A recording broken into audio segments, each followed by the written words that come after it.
I walk in? Yeah, sure, walk in. Walk in.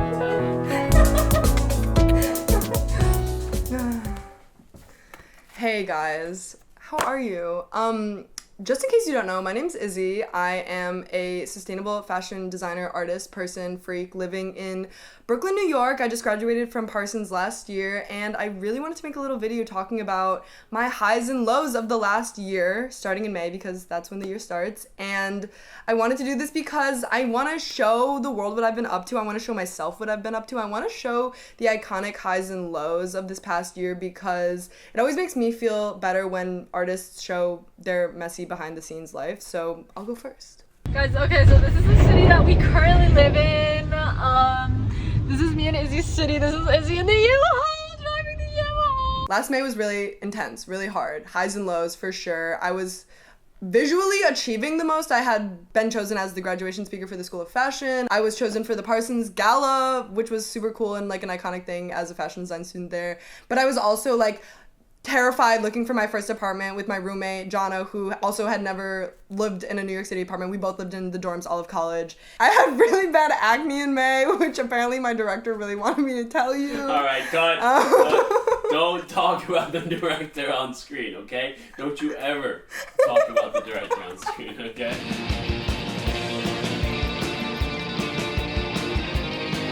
In June, I shot my fashion film, Isaboko, with Maya Marzuki Peters and a bunch of other amazing actors and models. And our film ended up getting shortlisted at Berlin Film Festival and winning a bunch of other awards. Something funny that happened at the shoot was that when Maya booked the Airbnb that we were shooting at, she wrote in that there was only supposed to be 5 people staying there so that we could save as much money possible in the production. And there was obviously like 25 or 30 people running around working on the crew. And the owner of the house came by. She asked for like $700 or $800. She wanted like something insane. I was like, oh my God, we cannot do that. But I was like, listen, like, do you have any physical manual labor tasks that you want us to do? Like, I'm so happy to do it. She was like, interesting. Like, I actually do want you to move these rocks and make me a rock path on the side of my driveway.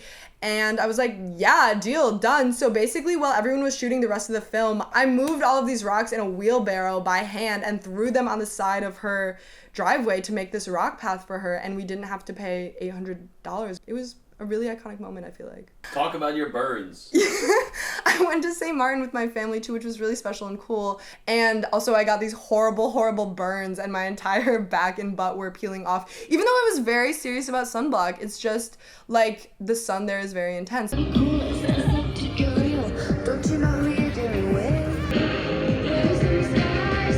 July 1st, well, basically what happened was me and my partner Tim were like, okay, let's start running. This is awesome. We're totally gonna be the fittest people ever. Let's start running. We started running. We were like, we're amazing. We're so fit. We ran 2 miles and I decided to drink no water that day because I took a shower. So I was like, oh, my body is absorbing the water through the shower.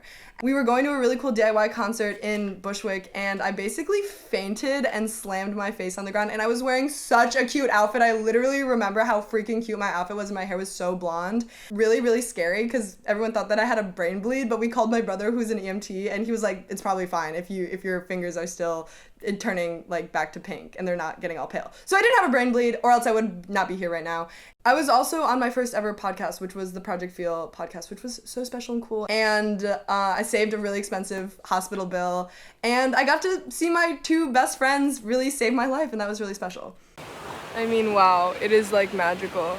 And I also think I might have heat stroke and I did throw up a lot. In August, I went to Taiwan with my sister and we went without my mom for the first time, which was really crazy because we don't speak Chinese at all. So I just ordered my first thing by myself.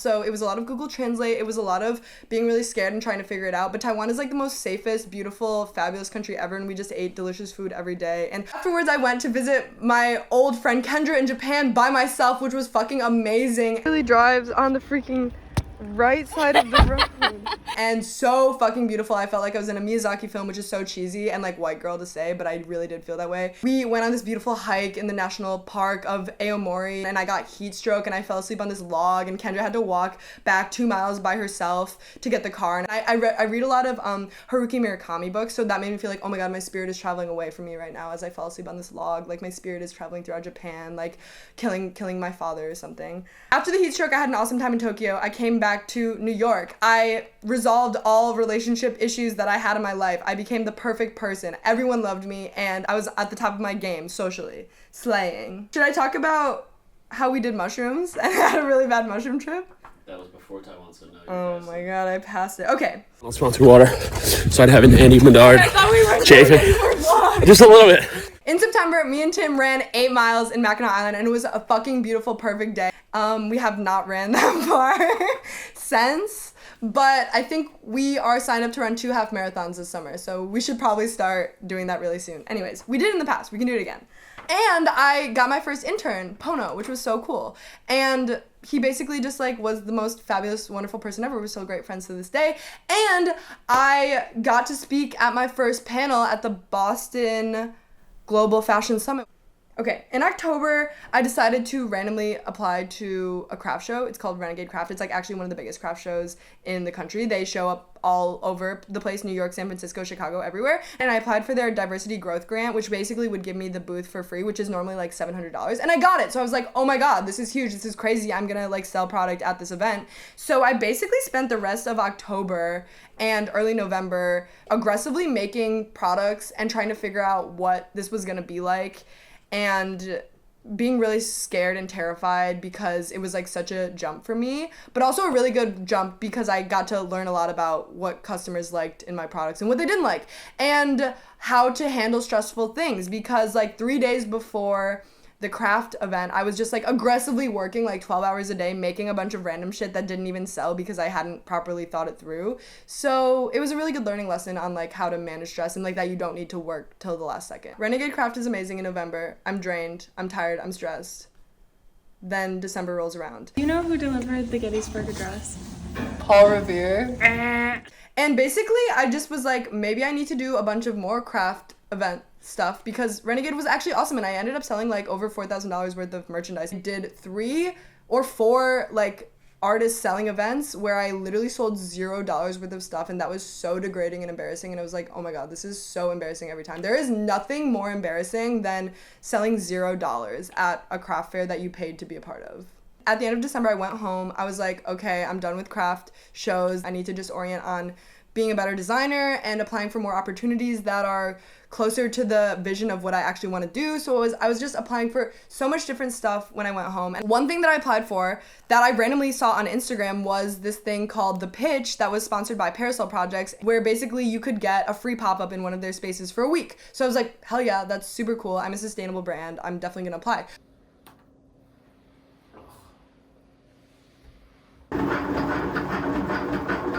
I had gotten this opportunity to design for the Islanders, the New York Islanders, which is a National Hockey League team based in Long Island.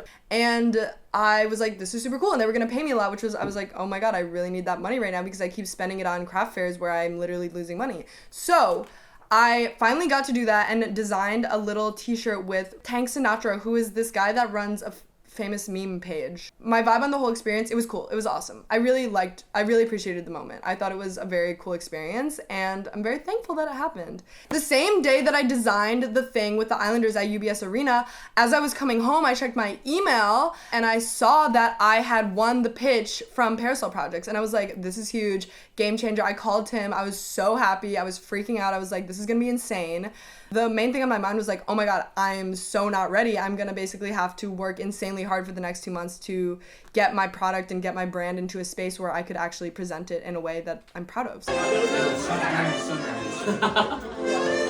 feel like I'm in comedy.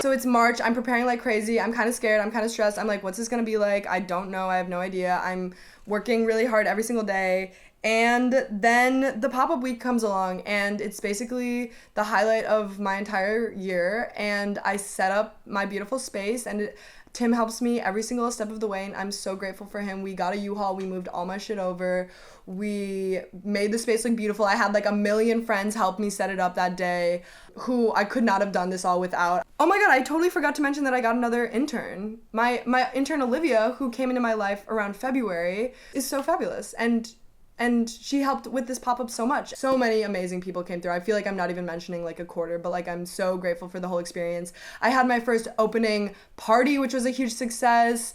And like I basically wasn't even scared. I mean, I was scared, but I had so much adrenaline that I was like being really friendly and fun and like nice and making a bunch of sales and making a bunch of money. So I was like, oh my god, this is awesome. Hi, Izzy. Michael. Oh, this is. Hey, what's up? Good to see you. Good to see you. How are you doing? I'm doing great. My friends from Michigan came in to visit me during this whole week, which was so special and so nice. My literal lifelong friends were so supportive. They slept on my couch. They slept on my partner's couch. They did their own thing. They let me work like crazy, and we just partied at night. We saw Illinois by Sufjan Stevens. We cried. We ate pizza. We ate cake. We went to the Libby Quinn Hell's a Poppin' EP release show. The final party was fucking fabulous. One of the best nights I've ever had in New York. We did an open mic party to like kind of celebrate my birthday and also kind of celebrate the end of the pop-up. It was just a fabulous moment, and I had lost my voice by this time, but I still sang Baby by Justin Bieber and made everyone sing it, and we sang it so beautifully. Like,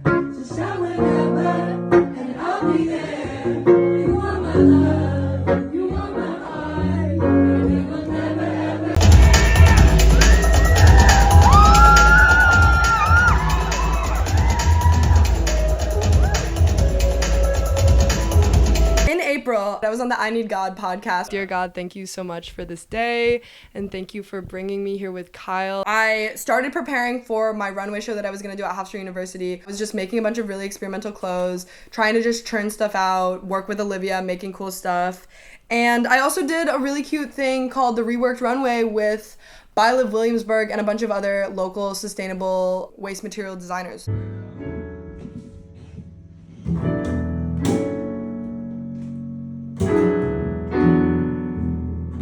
In May, I did the Isaboko fashion show, and we did this extremely high production for like under $1,000, and the ticket sales covered all of our costs. So thank you to everyone who came all the way out there. Thank you to everyone who helped, who modeled, all of these amazing people. I can't thank you enough. That was an absolute highlight. I never thought I would be just 1 year out of college doing my own solo fashion show. And the plan for that is to release all the footage in September and kind of ride New York Fashion Week and do some guerrilla marketing with that. So I have a lot of time to think about that, which feels like such a relief. Yeah.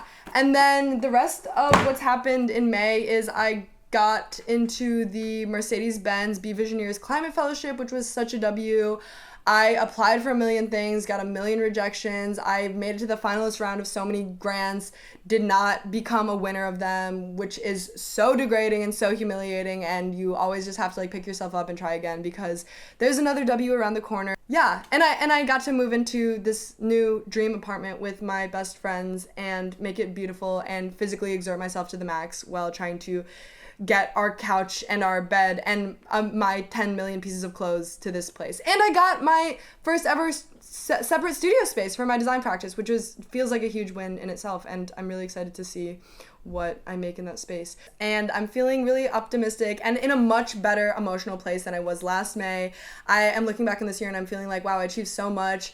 There was so many career professional highs and so many personal physical lows, and I just feel really ready to take on this new year with a much more clear sense of direction, and just like having a separate studio space to do my practice feels like a dream come true, and I think I'm gonna have so much more clarity and ability to focus on my work.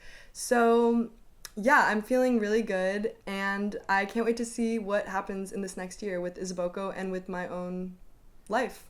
Thanks for watching!